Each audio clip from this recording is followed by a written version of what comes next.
May liwanag kung mayroong dilim. May sagot kung may katanungan. May hangganan nga ba ang isip? Bugtong-bugtong subukin kung ito'y matutugon. Hindi hayop, hindi tao, ngunit mayroong ulo.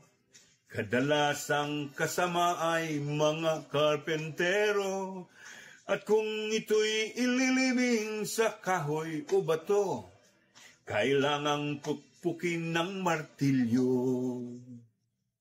Bugtong-bugtong subukin kung ito'y matutugon. Hindi hayop, hindi tao, mayroong butot balat. Mahaba ang bituka at ito'y lumilipad. Kapag hindi mahangin, ito ay tinatamad. Asahan mong ito ay sasadsad. Bugtong-bugtong subukin kung ito'y matutugon. May dila nga ngunit ayaw namang magsalita. Mabalos po, maraming salamat. Thank you po. Bye-bye.